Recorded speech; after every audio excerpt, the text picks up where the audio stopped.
What if your next customer never even visits your website because ChatGPT already gave them the answer?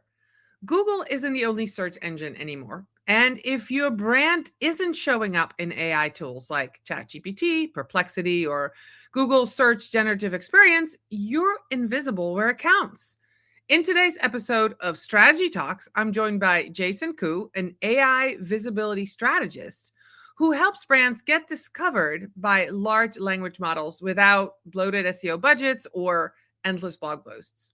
You'll hear exactly how small teams, like your team, can adapt their content, optimize smarter, and earn visibility in the feed that matters now. If you're ready to stop guessing and start showing up, this one's for you. This is Strategy Talks. Stay tuned. I'll be right back.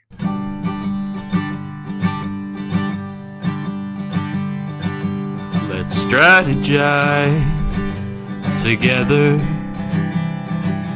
Let's hear it from an expert. Join the conversation, it's informative and free. You and me, let's talk some strategy.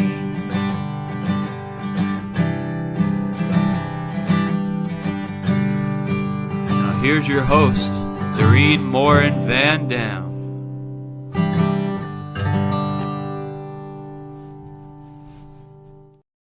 Hello, everybody. This is your host, Dorien Morin-van, and I'm very thrilled to be back for episode 2 of season 5 of Strategy Talks. If you're watching this live, you might be on Facebook, you might be on LinkedIn, or you might be on YouTube. I'd love to know if you're watching live. And of course, because we're live, if you have questions, don't be afraid to ask them in the comments. They should show up right here for me in the StreamYard green room, and I should be able to see them and pull them up and ask the question to my guest, who I'll introduce to you in just a minute. Before I do, I want to welcome all of you, and especially those of you who listen to Strategy Talks as a podcast. So we're going to talk about AI visibility, and in particular for small teams. This is the season of content strategy for small teams. How do we, with smaller teams, smaller budgets, still get seen in this time of AI? And that's what we're really talking about all year long. So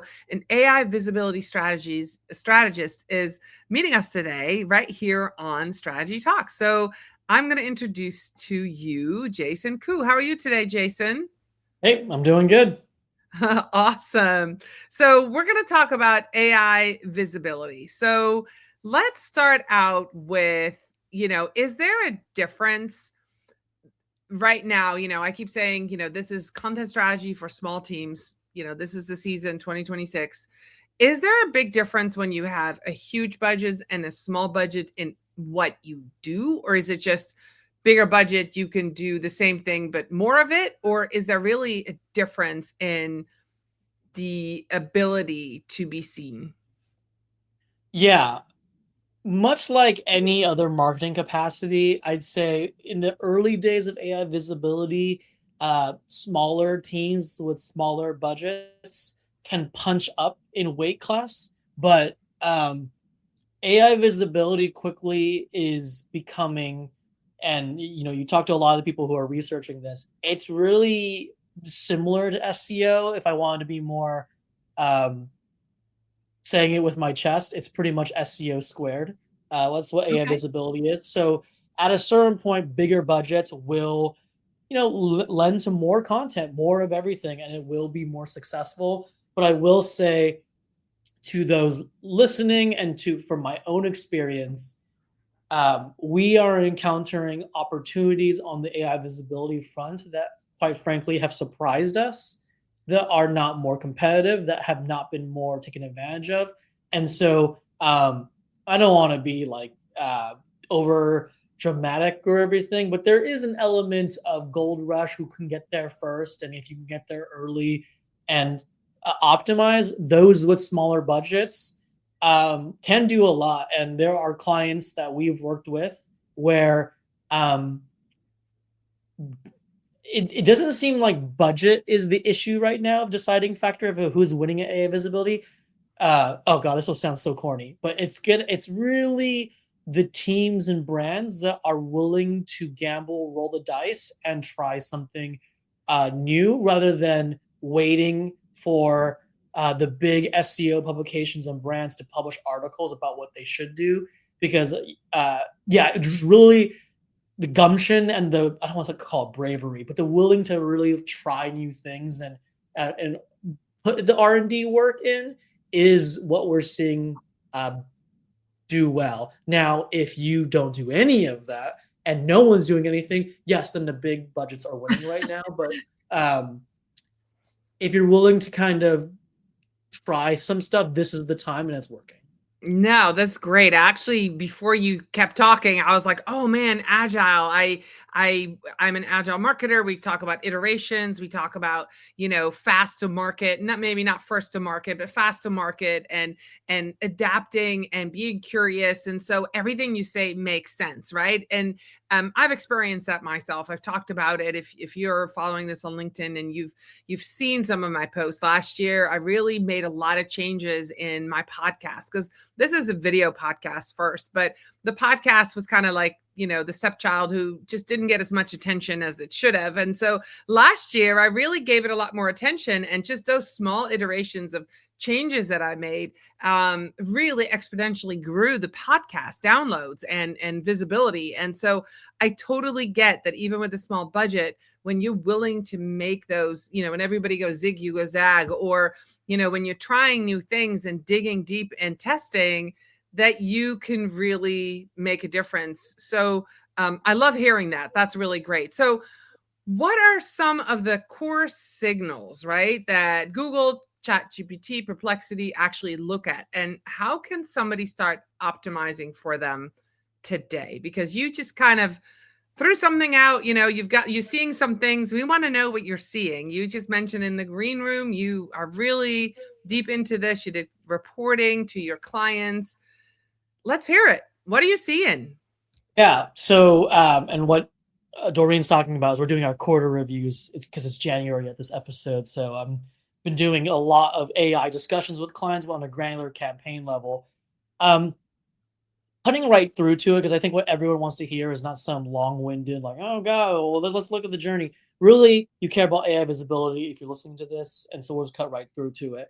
What we're finding for the signals of AI visibility is they still very much heavily rely on SEO signals. So what we're finding, and you can do this yourself, a lot of the times when you're searching for something on LLM or an AI, ChatGPT, Perplexity, whichever ones you want, we're finding that if you're looking for a product or service or a brand, they will still do web searches. And if they're doing web searches, we're finding a huge correlation between what's on the AI visibility answers. So in short, what the AI is answering, and first page Google results. So what we're seeing essentially is, hey, the same signals that made you successful on the first page of Google directly influence AI visibility, because a lot of times, especially when the AI is doing a web search, the overlap is very high on AI visibility answers and Google, to the point where functionally day-to-day, though it may not be the most accurate, AIs are essentially Googling for you. That's essentially how we're treating it. Okay. All right. Is there anything that we should work on? Say somebody comes in, they have a new business, a startup, and their website hasn't been indexed for, say, 15 years. Should they work only on SEO on their website? Should they also, we were, again, talking in the green room about Reddit, LinkedIn, some of the other places. We're talking content strategy, Jason. Should somebody say, well, it's going to be an all-encompassing content strategy that includes, building the right website with the right pages, with the right landing pages, but also being visible in all the right places like Reddit and LinkedIn and everywhere else? What do you recommend? I'll give my recommendation first from a more entrepreneurial kind of startup perspective, and then we can take an SEO answer. From my perspective on anything like that, especially in a new era with AI coming to town, I'm a big believer is that you can cast a wide net, but you need to very quickly uh, specialize into one or two marketing channels that are working for you. So whether or Mm, not you love AI or you love social media or you love TikTok, whatever, it doesn't matter. My thing is most marketing campaigns that I see that want all 10, 10 is just a random number, but 10 channels, mm-hmm. they're I most of the time all 10 fail. I'm very big on you need to kind of iterate on the 10 and then very quickly focus on one or two that really do well for you. Unfortunately, most of the time you won't know until you're doing them. But just like your daily life, there are certain people that you just really get along with. You don't even feel like you're trying. Right. Marketing can kind of be the same. The marketing avenues that just adding more content doesn't feel like work and we're getting traction. I'm very big on having a very quick trigger on closing that net very quickly into one or two. Um, now, I'm coming in talking about AI visibility, so I'll specifically also look at AI visibility and SEO. If you're a startup and you're wondering, can I just skip SEO and go straight to AI visibility? Uh, you can, anything's possible, but what I'd recommend and what I've talked a lot about in other talks is the difficulty is right now. A lot of marketing teams have to face this difficult decision. AI visibility and AI itself probably takes up 90 to 95% of all business discourse right now. But majority of people's analytics, less than 2% of their referral traffic is coming from AI. So you could focus all in on AI and that'd be cool. However, AI traffic is still minuscule, to be honest. Anything less than 2%, that's minuscule. So Mm-hmm. I wouldn't entirely recommend it. And also, as I mentioned earlier, AI visibility to do well on it actually necessitates SEO. If I was to really oversimplify it, I've joked with other SEOs. SEOs meaning people who do SEO. I got AI it. vis- yeah, AI visibility is a car with a new paint job. That's kind of how it feels at times. It's not that simplistic. So I wouldn't, if I was an advisor to a startup, I'd be like, I don't think you can leapfrog it. I think you'd have to do SEO and AI visibility. All right. So that's the SEO side of things. Yeah, no, that's great. And I want to go back to what you said earlier about, somebody doing 10 channels and then really focusing in on one or two quickly from a content perspective as a content strategist. That also makes sense because it's really hard to create 10 pieces of content that land for 10 different audiences. So for me, I always say to clients, especially even a startup, pick the one where your ICP is, where they hang out, and create content for that channel with that ICP in mind. You can repurpose it everywhere else, but to rewrite for 10 different channels is really not very budget friendly. So it's easier to just say which one which one or two does my ICP hang out the most. Let's get those into a system. We figure it out. We're getting an audience, we're building it, and then maybe repurpose some content on some different things. And maybe once a year or once every quarter, reevaluate where you go. So I love that answer from you, Jason, because it makes sense from content perspective as well as SEO. I add something to that too. This Yeah, is very real. absolutely. This is very real time, but I completely agree with that. But something that we have found too, you mentioned zig and zagging. So I'm gonna full circle you because you said zigzag to me. What we've also encountered for a couple of clients is Zupo, we historically focus mainly on B2B clients. That's just what we focus on. We will on occasion do e-commerce, B2C clients. We've actually like won an award for one, but that's not usually where we play. However, what we have noticed too, and this is related to the startup question. I wasn't going to include because I didn't want to take up too much time, but you asking it allows me to do it. Thank you. Yeah. It's really me butting in that lets me to do it, but whatever. No, this is great. I love it. We encountered multiple opportunities in Q4 of 2025 where we had two businesses talk to us about SEO only because they were very intrigued about AI, and we did SEO research for them.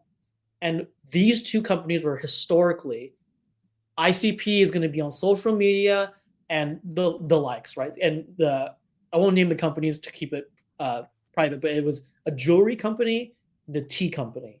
And when we did the SEO research, we were astounded to see that to rank on the first page for those industries was relatively easy because every business competitor thought, let's just go to social because that's where our customers are at. So there is also a case for, do we know our ICP is there, or is that what just every competitor is going to? And is there an opportunity that our entire industry is just not paying attention to, right? So that isn't to say that the ICP thing is incorrect.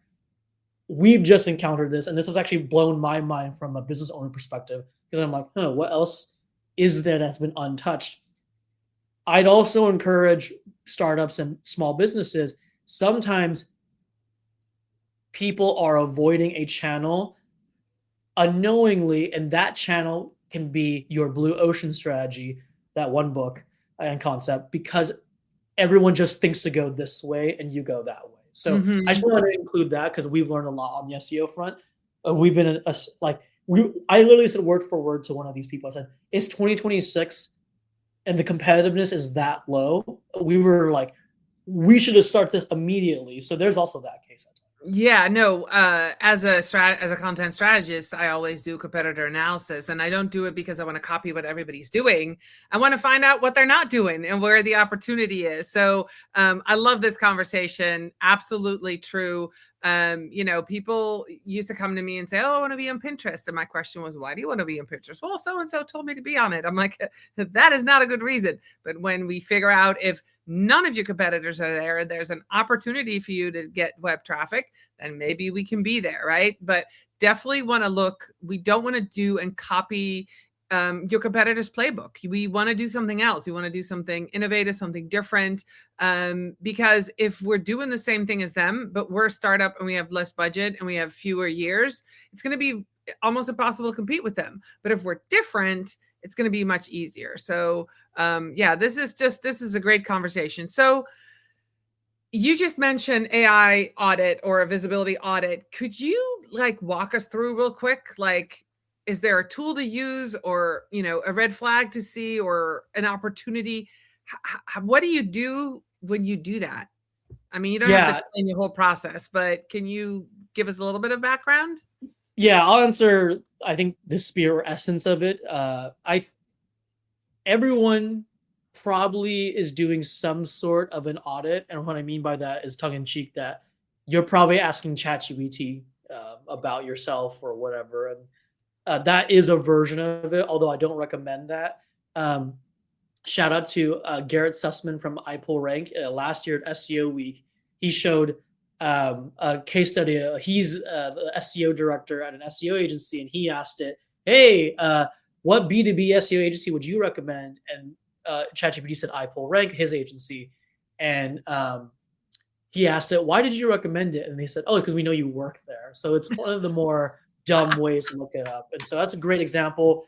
Garrett, if you ever hear this, big fan. I talked to you that one time there. I love that example. I always use it. But that's the bad way. And, I'm sure if you're a marketing person listening to this, your CEO doing it too, and they email you, why don't we show up, or we do show up, or fine. Those are not good proxies.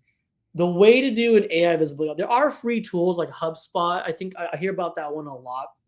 It's been a minute since I've tried all the tools. I did a whole trying of all these tools in January, but it's been a minute because we found the one we like. In short, we at Zupo use a company called Peak AI, Peec AI, great team out of Germany. And we like their tool because essentially you can list prompts out and then it'll track if you're being answered in ChatGPT, Perplexity, Google AI Overview, and more LLMs. More and more tools are catching up. SEMrush has their version. I know there's more out there as well. But the way that I would recommend it is, I'll be honest, I haven't really used a lot of the more common audit tools because the way I audit, and we've done this from our SEO days, is I think it's kind of like, I speak in metaphors a lot, analogies. It's kind of like your physical fitness. Like, am I healthy enough? Well, what are you going to do? Are you going to run a marathon? Or are you going to play pickup basketball every Saturday? Are you just trying to not die? Like, you know what I mean? Like, what is that? And the way I like to do AI visibility audits is stress test it to its most pure form. When we ask AI prompts like, just use Zupo, for example, we want to hire a GEO agency, or we've been hearing a lot about AI visibility. Who are some experts on that? Or, hey, we want to evolve our SEO. We're looking for an AEO company. Do you appear? That is all that matters. I'm not a big fan of this holistic checkup of, well, what does it say about us? And are we appear? To me, although that information is important, in a vacuum, I don't think it's that important. I think most companies, there's two things that you really need to care about. One, when someone searches for a prompt that is essentially looking for our solution but doesn't name us, are we in the answer? And then two, what is the sentiment of those answers? Is it actually recommending us, or is it not recommending us? And Mm. that's a really big one too. So I really like that form of audit. I not to be disrespectful to the other styles, but any other audit that's like a, let's do a holistic audit and see how you're doing. I kind of view that as your mechanic doing a car checkup. You're like hunting for an issue that in a vacuum doesn't matter. I care much more about what is the pure essence of why we are all doing this. It's we're searching for a solution or product. That's all it is. And are we showing it? That's all that matters. All right. So I love this. This is great. And I agree with you that that seems like a much better way. So if you don't show up, how do you fix it? Yeah. So the real answer is the term not perplexity. Sorry, I'm jumping ahead. The real answer is query fan out. This Okay. was, and I'm really big on giving credit to people where I hear them first. This is from Mike King, also iPullRank, and he's the founder of iPullRank. And I remember seeing this at SEO Week in New York. And query fan out is the answer. So what that means is that when you are asking the AI a question, and I think I said this earlier already, but I've given this talk like 5 times, so I can't remember. But essentially, AI is doing web searches when you are asking it questions. So the key is understanding what the searches are, right? So the key to winning in AI visibility isn't like there's always this like feeling of like AI is all knowing and it's smarter than anyone and anything ever could be. So how do you think you can game it? I think that's so off base, and that the real thing is what AI is replacing is not you, it is replacing your fingers on a keyboard. AI is essentially doing the searches for you, multiples of them, synthesizing it into one answer, and then giving you a recommendation. So, as a marketer and strategist, what we have to figure out is let's not worry about the AI. What we're trying to figure out is what is the AI searching for? Don't get involved in this like ego thing of who and what this AI is. It's more like, no, the AI is doing web searches. If you can appear in the web searches that AI is doing for you, you will be in the AI visibility answers. So query fan out is a really jargony term for query, which means search. Fan out means fanning out. It just understanding all the searches that the AIs are doing when you ask it a certain questions. If you know what questions it's searching for or what searches it's going for, you can reverse engineer. You know that what's searching for, you got to be on the first page, right? So this is for the small teams. This is something actionable that you can do right now. My team does this right now.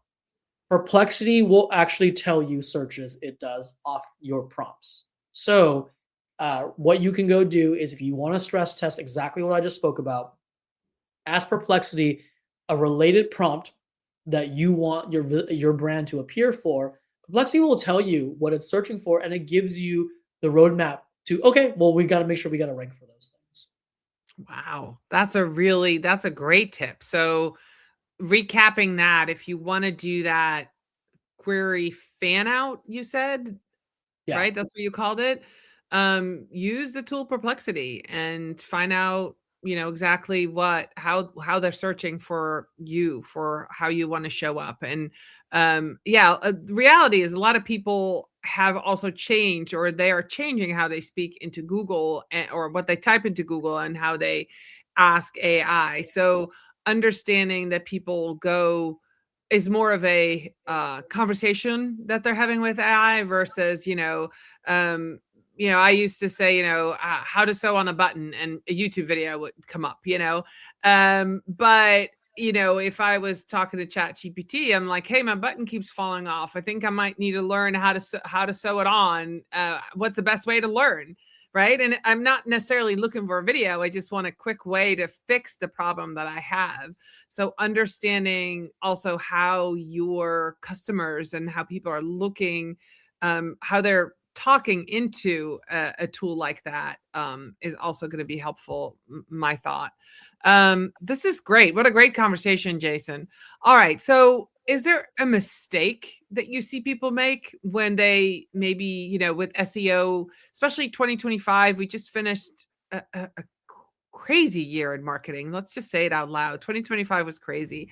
AI came onto the scene so hard, so fast in 2024. And I would say 2025 is just, teams didn't know what to do. Everybody wanted to adopt and adapt AI, and fired whole teams and decided that, AI was going to do all this stuff. And I saw what you probably similar to what you saw in Q4. Everybody was rehiring people, me, you, right? And they realized that it didn't work the way they thought it was going to work. So are there what can we learn from that, or what mistakes have you seen people make as far as, trying to be visible in AI? Does it mean putting too many eggs in one basket? Say, everybody's flocked to Reddit because they heard that you need to be on Reddit, or, they spend half their budget on, is there something that you see that people do and you're like, please stop doing that? Yeah. It's gonna be you're gonna notice a theme from earlier what I answered, but to me, it's not really an AI visibility strategy. If you're like, AI likes this, so let's do it and we'll get picked up. I think I'm coming up with this on the spot, but it's kind of like, I view those strategies as a damsel in distress strategy. You're like, oh, well, maybe if we look pretty, the knight in shining armor of AI will pick us of all the other damsels in distress and show us. I don't think that's an actual strategy. That's hoping someone will come save you. So I understand there is a place for optimization and making sure your site can get picked up. But I think if you're a firm who wants to be AI visibly ready, you just have to initiate actions. And those actions must be tied to actual, I don't want to use the word outcomes because that's still super vague. Your actions need to be tied to prompt groups and searches or prompt searches that you're actually trying to go for. I don't like this, like hey, are we AI visibly ready? For what? Like everything is contextual, right? So what for what? Like what do you mean ready, right? Ready that AI can read us. All that matters is when again we ask AI the prompt of, should I go, we're looking for this product or solution, who do you recommend? If you do not show up, that's all that matters. That's the test. So again, my strategy is I think people will reverse it. Tell us we look good and we're good to go. The only true checkbox if you're healthy is doing the prompt checking. Are you actually showing up or not? If you're not showing up, then your strategy can be boiled down from that. Other than that, though, yeah, this like, are we good? Are we AI ready? I think it's a meaningless exercise just to make yourself feel good, but I don't think it's a true tell of what's going All right. So that's a great answer. And I like that because it gives somebody, you go back to, the prompt testing, and let's just see if you're there. And if you're not, you need to do some work. So how can we measure success in AI visibility? Are there any metrics we need to look at, or is the success we show up in the queries?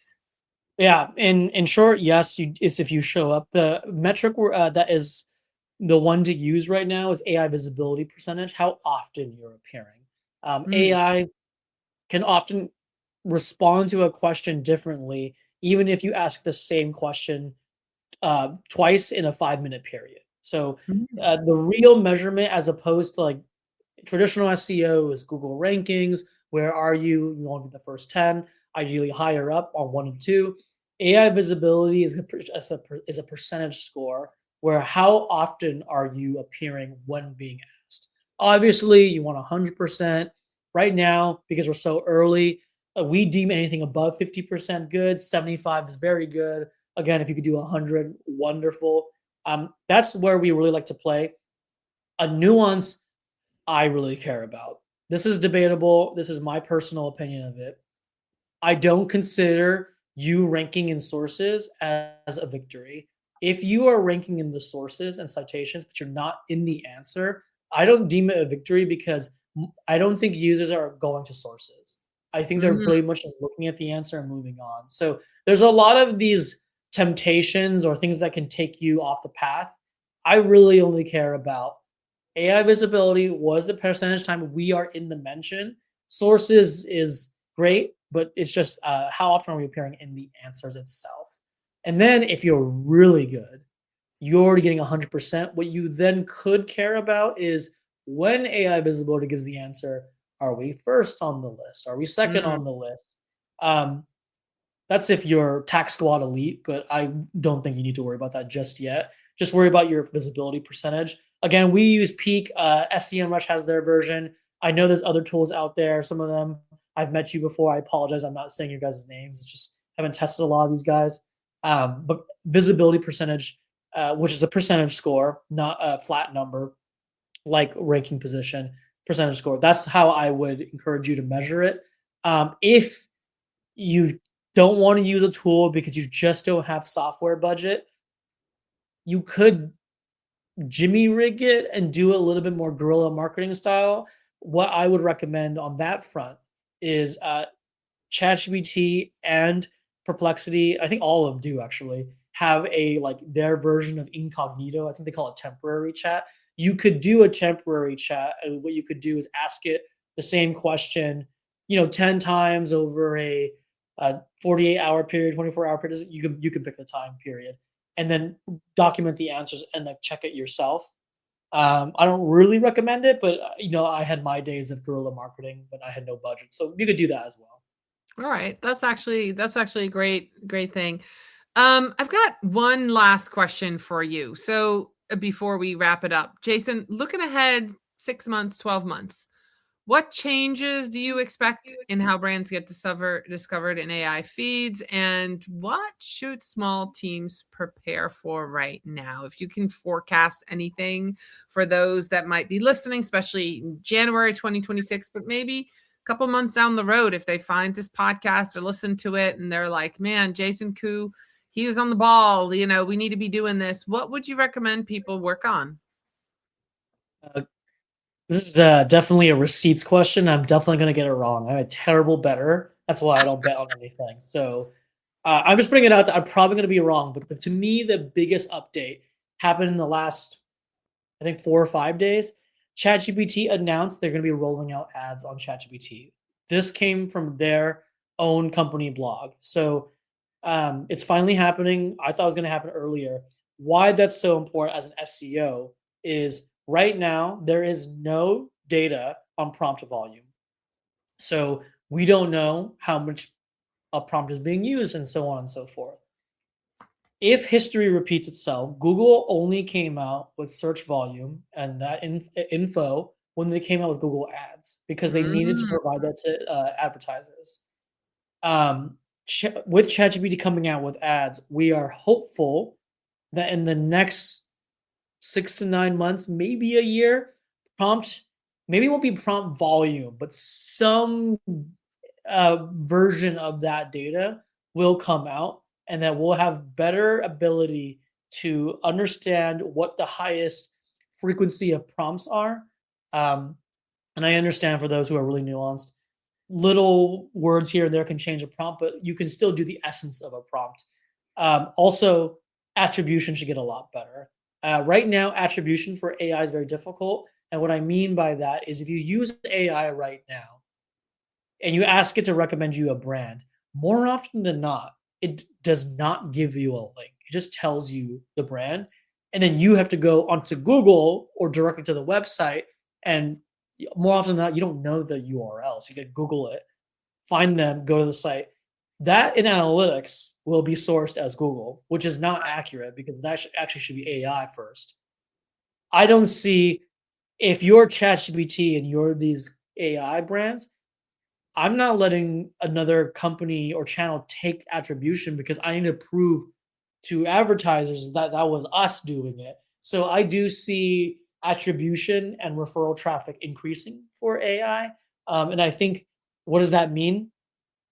Uh, it's actually, I am not the world is ending person. I'm not a Debbie Downer, so I'm going to tell you, I think it's a good thing.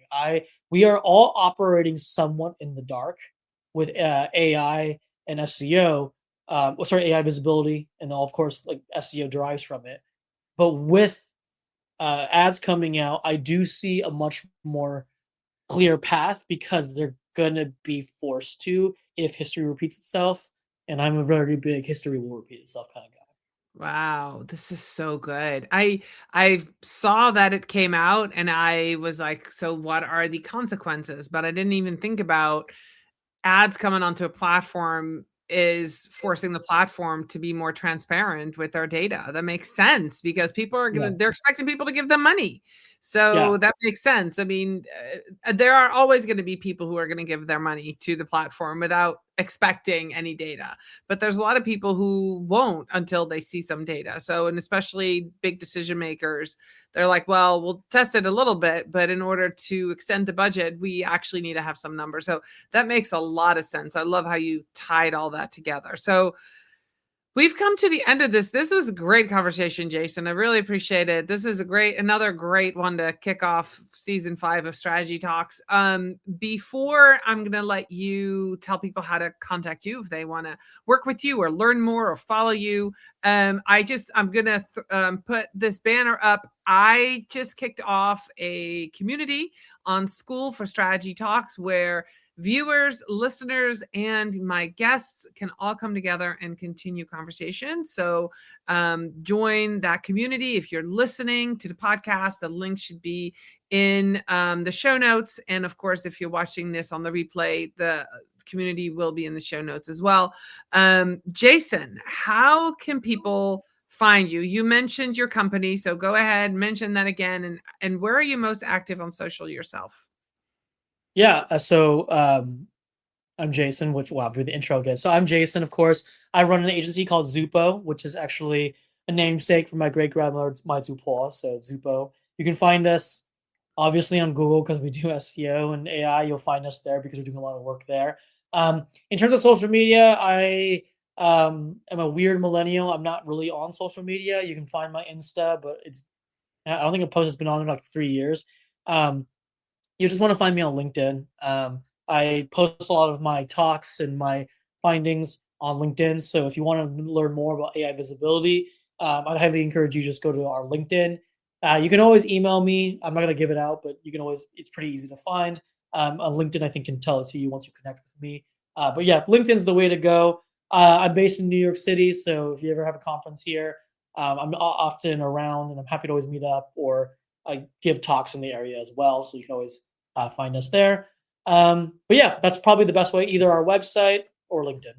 All right. Well, I've really enjoyed our conversation, Jason, and I'm really heavily invested myself, especially as I'm seeing some movement in, AI and being found and watching my traffic and just wanting to learn more because I'm doing content strategy for clients.